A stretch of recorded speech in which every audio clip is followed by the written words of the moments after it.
Said, hey guys, let me start out with a little Diet Cola.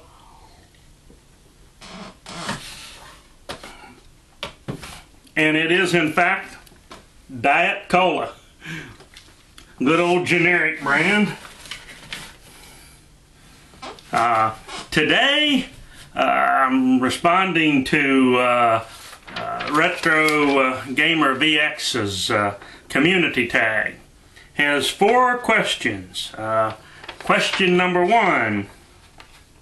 When supporting a channel you like, which do you think is most important? Commenting videos, rating videos, of course now that's liking videos, and giving each other shout-outs. I'd say probably commenting. You know, I mean, it's nice to have a lot of views of your videos. It's nice to have, you know, get people subscribers and all, and get subscribers of your own. But I think, you know, having, you know, community that people respond to your videos, let you know what you like, you know, leaving comments, that's probably, and it's honestly something I don't do probably quite as often as I should. But I'd say probably commenting. Now, if somebody is just getting started, if you've got somebody that has, you know, 10 or 20 subscribers or even 50, you know, to 100, but if they're getting started, then, you know, a shout out can really be important to them to get them going. So, you know, that can really be helpful for if you've got somebody that's, you know, just has a few subscribers, give them a shout out. But overall, I'd say commenting.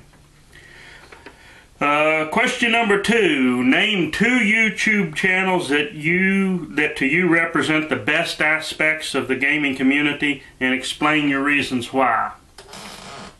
Well, I could fill up several videos just naming a whole lot more than 2 people, but I'm just going to choose 2 here. First, I would say is Techromancer1. You know, the thing that he really does, he really stirs the pot. You know, he's got stuff going on all the time.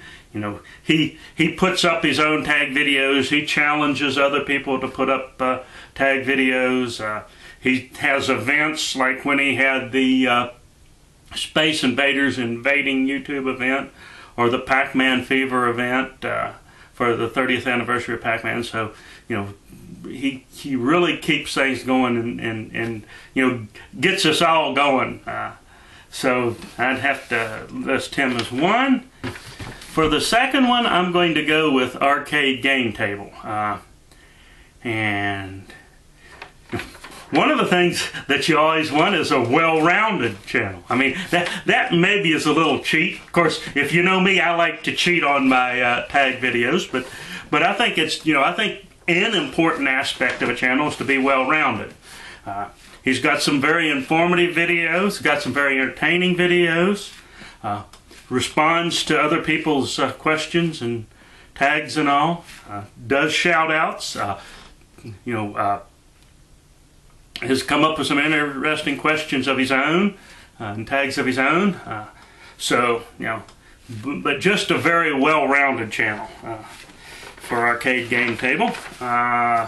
Then, let's see, that's number 3. Have you ever seen a channel that you think would be great apart from basic flaw or 2 in their videos? If so, without mentioning the channel, could you tell us what information you gave them?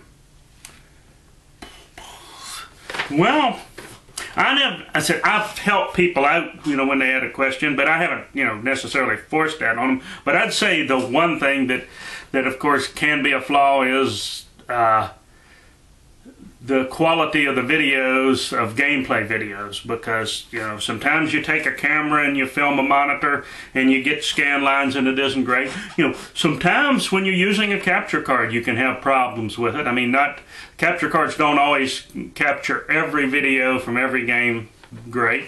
You know, for example, with the Atari 2600, some of the games that have a little flicker to them, that's not bad at all when you're viewing the game on a TV, but the capture card will just make it look horrible. You know, it'll because, you know, with the flicker, it's not necessarily capturing every frame quite like the TV is. So sometimes it makes it even worse, you know. So, and I've certainly helped people out. I even have a video up on how I, you know, capture game footage and all. So I've tried to help people out with that. But, you know, it's not something I necessarily knock a channel for, because it's, you know, it's something that's hard to get perfect. And, you know, so it's a, you know, it's a problem. There are, you know, a few things you can do with it, especially if you have an LCD TV. You can usually do a decent job of filming it, but that would be the one thing.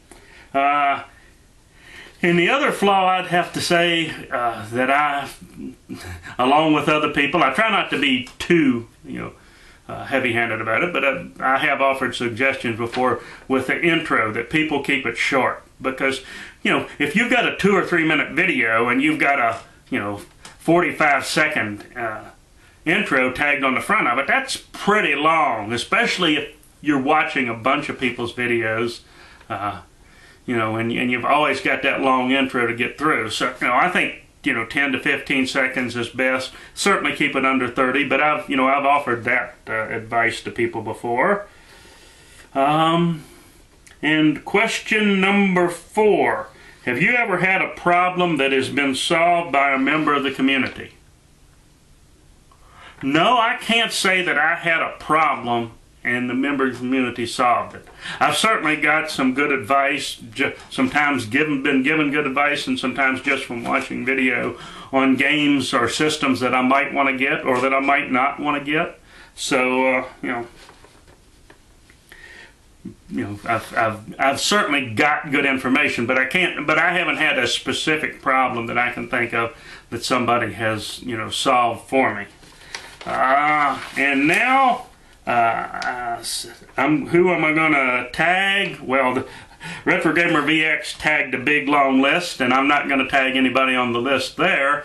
But I haven't had a chance to watch some of the other videos, so I'm not sure who has and hasn't been tagged. So I'm going to tag the 2 people that I mentioned with their channels that, you know, as good examples of aspects of the gaming community. So Techromancer1, you're tagged, and Arcade Game Table, you're tagged. And of course, if you haven't been tagged yet and you want to respond, as always, consider this an open tag. And more later.